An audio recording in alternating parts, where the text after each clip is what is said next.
आऊज़ु बिल्लाहि मिनश शैतानिर रजीम बिस्मिल्लाहिर रहमानिर रहीम। एक अजीब गल है कि बहुत भले, बहुत अच्छे, बड़े प्यारे, बड़े सच्चे, बड़े सुलझे, मुहब्बतां करने वाले और मुहब्बतां बनने वाले लोग जिहड़े तारीख इस्लाम दी 14 सदियां मौजूद हैं, जिन्होंने उर्फ आम असी सूफी या वलीउल्लाह या बजुर्ग आखदे, और ये वो लोग हैं जिहड़े कौम दा इस्लाम दा सरमाया। ये वो लोग हैं जिन्हां दे बारे अल्लाह करीम दा इरशाद भी है, अला इन्ना औलिया अल्लाह ला खौफुन अलैहिम वला हुम यहज़नून। अल्लाह करीम फरमाया कि जिहड़े अल्लाह दे वली होंदे ने इन्हां नूं बड़ी अच्छी तरह जान लो, सुन लो। यकीनी गल है कि इन्हां दी कामयाबी यकीनी है, ना इन्हां नूं कोई आइंदा दा डर होएगा, ना इन्हां नूं लग्गी दा कोई दुख होएगा।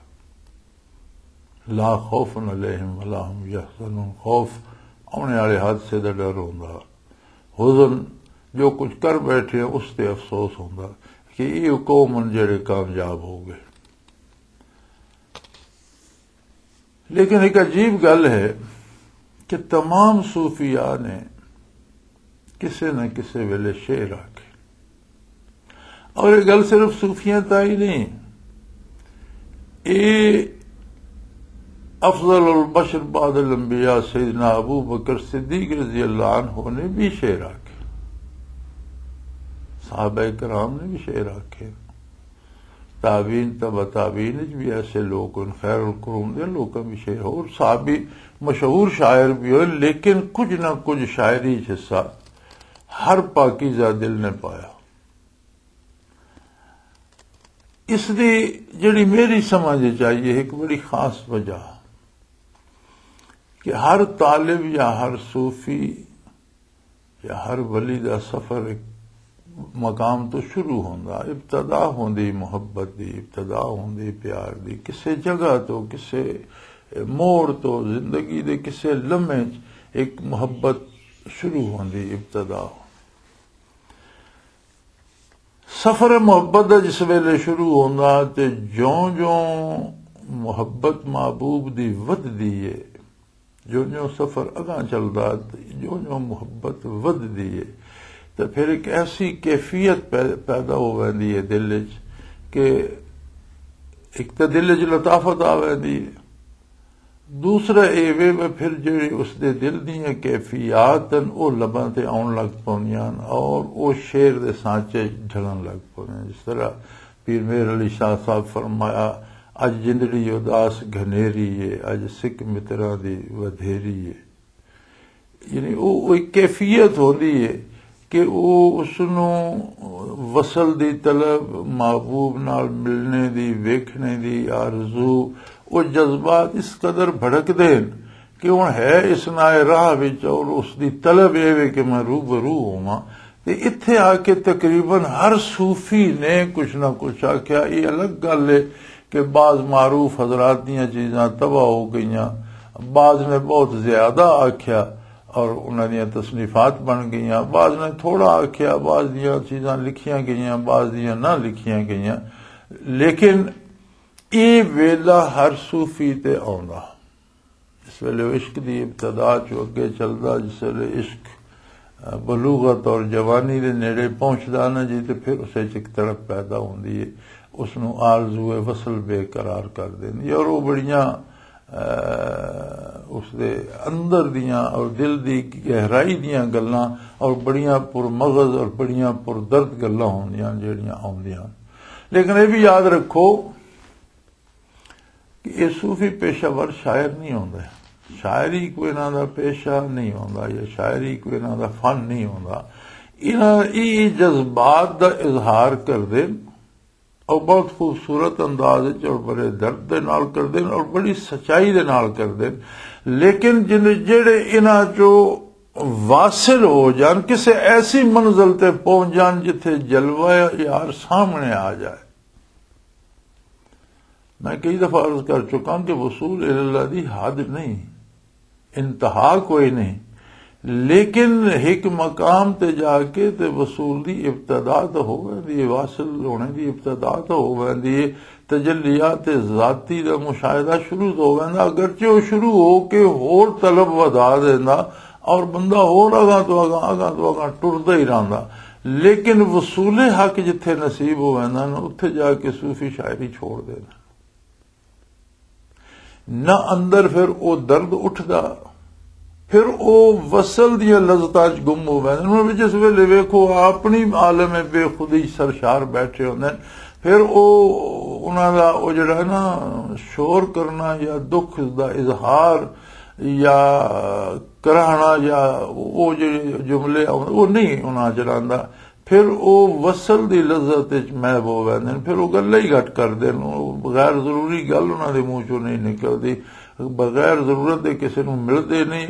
और बड़े उल अज़्म सूफी वो होंदे ने, बड़े तकड़े सूफी वो होंदे ने जेड़े ये चीज हासिल करने दे बाद भी आम आदमी दी जिंदगी गुजार रहे, वरना उन्हां दी जिंदगी जिहड़ी है वो तन्हाई दे शिकार हो वैंदी है, गल्लां करनियां छोड़ देंदे ने, मिलना मिलाना छोड़ देंदे ने, सोने जागने दे उन्हां दे रूटीन बदल वैंदी है, उन्हां दी भुख तरे दे तरीकेकार बदल वैंदा, अजीब किस्म दी जिंदगी उन्हां दी बन वैंदी है।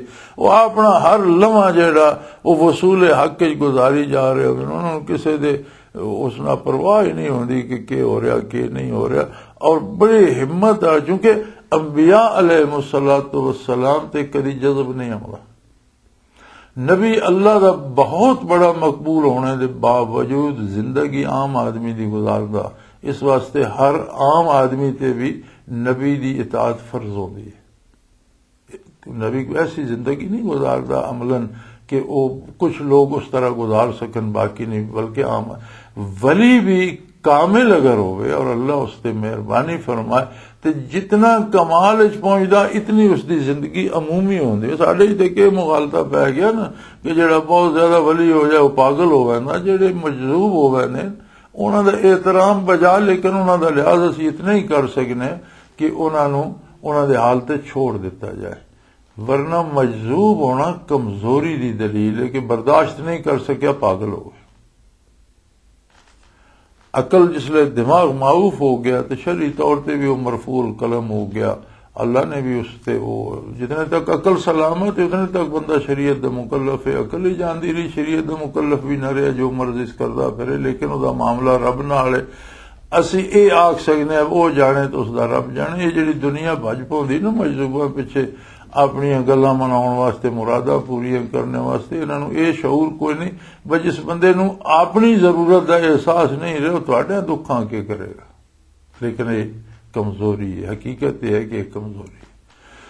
और जिन्हां नूं अल्लाह ताकत देना, और बड़े घट लोग ऐसे होंदे हैं कि जेड़े वसूल हक तो बाद भी बाहोश होंदे हैं, दुनिया दे कम कर, और हकीकी जिंदगी है नबी करीम सल्लल्लाहु अलैहि वसल्लम दी सुन्नत है। और कमाल यह है कि फारसी शायर ने आख्या कि मुसाफिर चुंब मंजिल मीरा सद पा प्यादा भी शब्द, कि मुसाफिर सवारी ते होना, लेकिन जिसले मंजिल ते पहुंच जाए तो तो पैदल हो वैंदा, घोड़े ते उतर आउंदा, उठते ते लै आउंदा, गड्डी ते लै आउंदा, मंजिल ते पहुंच के सवारी ते नहीं रहिंदा।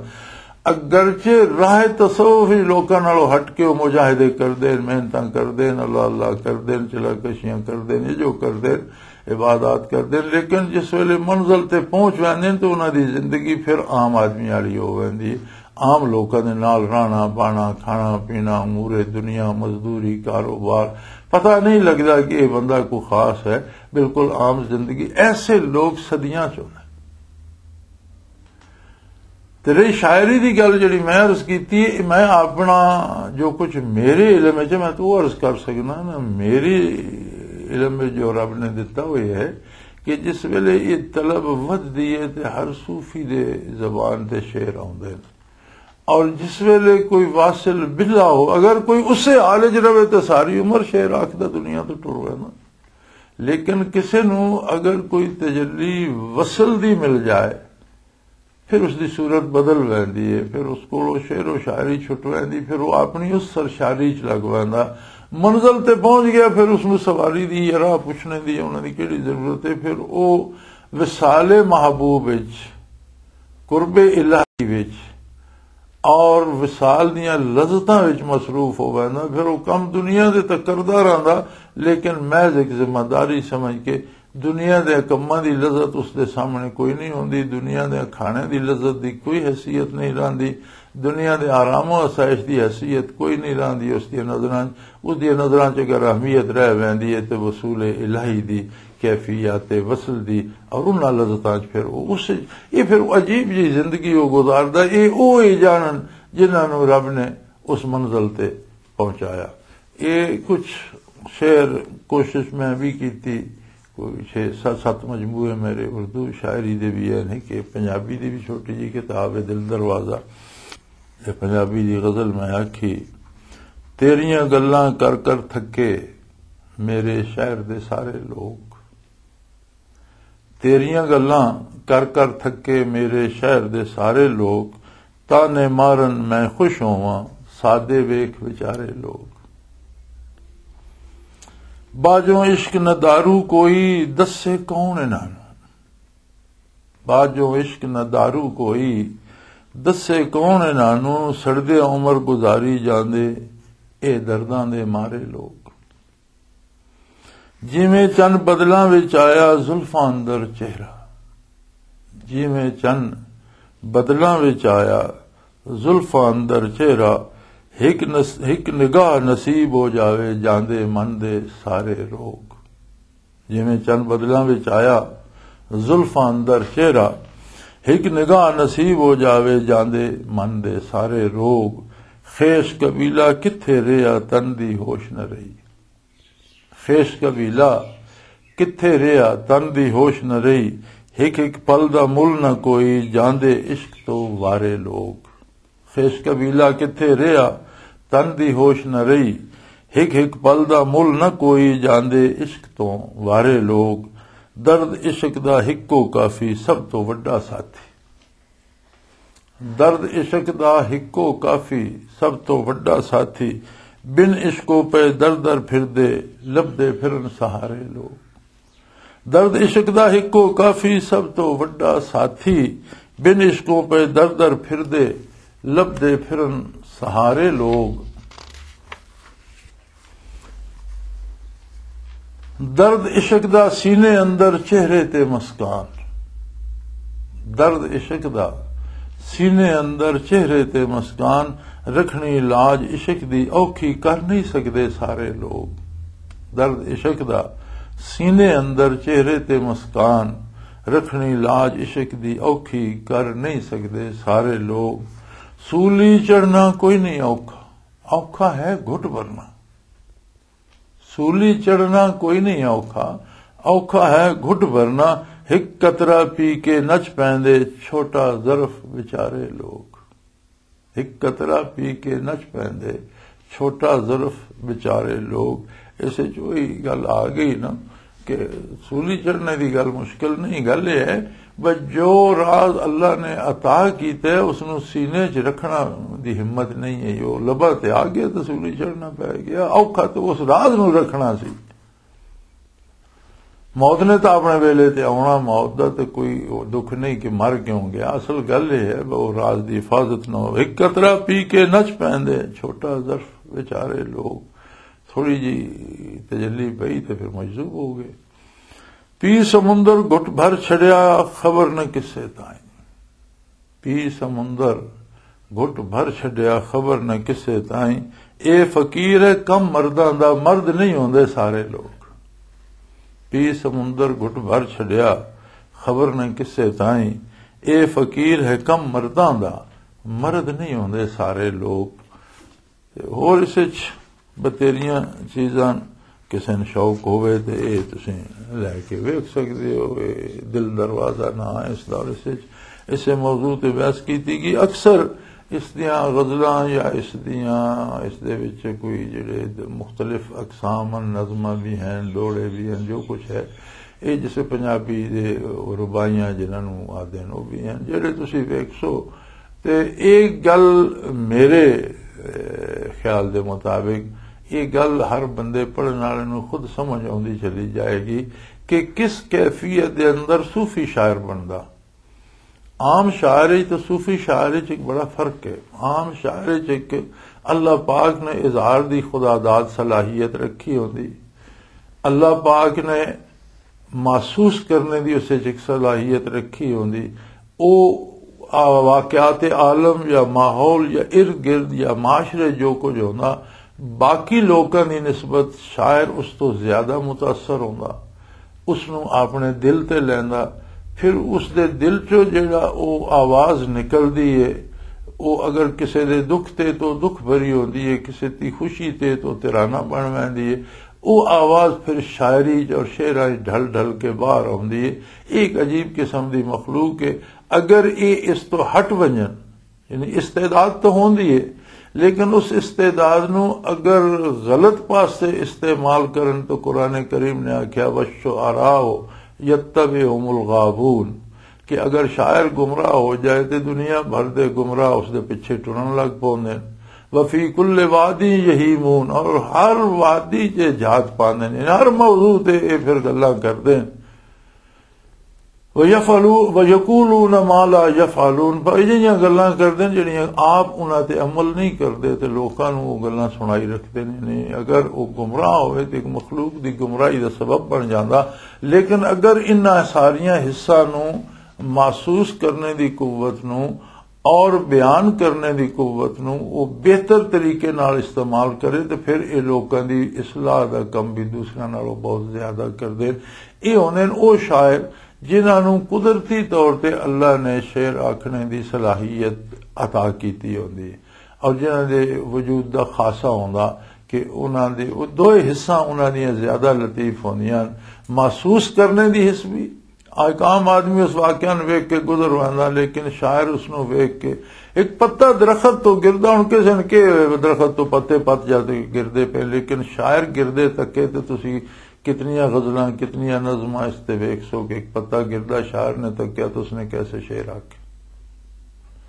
इसी तरह हर छोटे तो छोटे वाक्य नू तो वो मुतासर होने और उसनू फिर वो अपने शेरां डाल के ते इंसानियत वास्ते राहवां मुतयन कर देंदे, भलाई दियां बेहतरी दियां दूसरे दे दुख दर्द वंडण दियां अपने जिहड़े फराइज हन वो अदा करन दियां एक बहुत बेहतर तरीके नाल। इसी तरह हुजूर अकरम सल्लल्लाहु अलैहि वसल्लम दी मार्फत शुआरा नूं नसीब हुई, उन्हां बहुत बड़ियां अच्छियां नातां आखियां, आप दी मदह कीती, आप दी हमद कीती, आप दी तारीफ व तौसीफ विच आप दी नात विच बहुत खूबसूरत शेर आखे, अल्लाह दी हमद विच और अल्लाह दी तारीफ विच बहुत खूबसूरत शेर लोकां आखे। फिर हर शायर दे दिल च एक चोट मुहब्बत दी लगी होंदी है, महसूस भी करदा बयान भी करदा। लेकिन सूफी इस तरह दा नहीं होंदा। सूफी तो बुनियादी तौर ते तालिब होंदा राह हक दा, अल्लाह दा, वसूल इल्लाह दा और उस मंजिल नूं शुरू करदा उस ते चल पाउंदा। इस नाए राह विच उसते एक कैफियत वारिद हो वैंदी है कि चूंकि ये तो शोबा ही फन ही लतीफ है, वो लताफत तो उसते आउंदी, लताफत तो कलब कैफियात महसूसात आउंदी। फिर उस दे नाल उसदा दर्द वसूल इल्लाह दा, महबूब नूं मिलने दा, महबूब दे नाल वासल होने दा वो दर्द भी वधदा जो जो हर लम्हे हर आन उसे ज्यादती होंदी है। तो वो फिर उसदा वो जिहड़ा वो महसूस वो दुख करदा ना जुदाई दा, सफर दा, दूरी दा, उसनू फिर वो उसदी जबान ते जिस वेले आउंदा तो वो शेर ढलना शुरू हो वैंदा। और ये अजीब लोग होंदे ने, नहीं पता होंदा वो काफिया के वे ग्रामर के वे किथे उसदे औजान के किथे के होना चाहिए ते के नहीं, इन्हां दे मुंह चों निकलण लग पौंदे ने। और अमूमन होंदे दुरुस्त ही है, इन्हां पता औजान दा कोई नहीं होंदा, शेरां दे औजान दुरुस्त होंदे ने, इन्हां फने शायरी दा पता कोई नहीं होंदा, लेकिन इन्हां दे शेर फन दे मुताबिक होंदे ने। एक कुदरती एक ऐसी कैफियत इन्हां दे मिजाज च आ वैंदी है कि फिर ये शायरी और इन्हां सूफियां दी शायरी जिहड़ी है इस ते अगर गौर किया जाए तो जिंदगी दे सारे मसाइल दे हल दसदी है। انسانی دکھاں دی دوا اس دے وچ موجود ہوندی ہے، معاشرے دیاں برائیاں دی نشاندہی اور انہاں برائیاں تو نکلنے دے طریقے اور سلیقے اس دے اندر موجود ہوندے ہیں۔ زندگی اور موت دا فلسفہ یہ بیان کر ویندے، موت تو بعد دی زندگی دیاں گلاں کر ویندے، اس جہان دیاں گلاں کر چھڑدے، اگلے جہان دیاں گلاں کر چھڑدے، آਉਣ والی دنیا دیاں گلاں کر چھڑدے۔ اے پورے دا پورا دین یہ اپنے جملیاں خوبصورت مصریاں خوبصورت شعراں ڈھال کے تے آدمی نو سنا دیندے۔ مثال دے طور تے تسی کسے صوفی دی پنجابی شاعری ویکھ لو، تہانوں عشق دا درد، محبت، لالچ اور دنیا دے جھمیلیاں تو دوری اور غلط روش تو انتباہ اور اچھا طریقے نال قول نبھانے دی گل، وعدہ پورا کرنے دی گل، ان وعدہ رب نال بھی ہے، وعدہ معاشرے دے حقوق نال بھی ہے، وعدہ اولاد اور گھر والے نال بھی ہے، ہر دوست دشمن نال ایک عہد ہے۔ یہ ساریاں گلاں جڑیاں یہ تانوں صوفیاں دی شاعری چ مل جاندیاں اور بہترین رہنمائی کردیاں زندگی گزارنے دی، زندگی نو خوبصورت طریقے نال گزارنے دی اور دوسرے دیاں زندگیاں بھی حسن اور خوبصورتی پیدا کرنے دی۔ انہاں دی بنیاد عشق اور محبت تے ہوندی ہے، اور یہ محبت تے اجارہ داری نہیں بنا دے، یہ اس محبت نو اپنے سینیاں تے سمو لیندے، لیکن اللہ دی امانت ہی سمجھدے ہیں، اور یہ محبتاں ونڈنے والے لوگ ہوندے ہیں۔ انہاں دے کول بہنے نال دلاں 'چ محبت پیدا ہوندی، انہاں دیاں گلاں سننے نال دلاں 'چ محبت پیدا ہوندی، انہاں دے شعر پڑھنے سننے نال بندے 'چ فرق پین لگ پوندا، اودی اصلاح ہون لگ پوندی ہے۔ اور یہ بہت پائے دے لوگ ہوندے ہیں جنہاں دی قدر اللہ ہی جانے، کیونکہ انہاں دا واسطہ براہ راست، انہاں دی لو براہ راست اللہ نال ہوندی ہے۔ اسیں تے صرف اپنے دل دا احترام انہاں دی نظر کر سکنے ہیں، اسیں انہاں دی یہی قدر کر سکنے ہیں کہ انہاں دیاں گلاں نو اسی غور نال سنیے، دل وچ اتاریے اور دعا کریے کہ اللہ سانوں بھی انہاں جیسا نیک، انہاں جیسا درد مند دل رکھنے والا، انہاں جیسا محبتاں رکھنے والا اور محبتاں بننے والا بنا دے۔ وآخر دعوانا ان الحمدللہ رب العالمین۔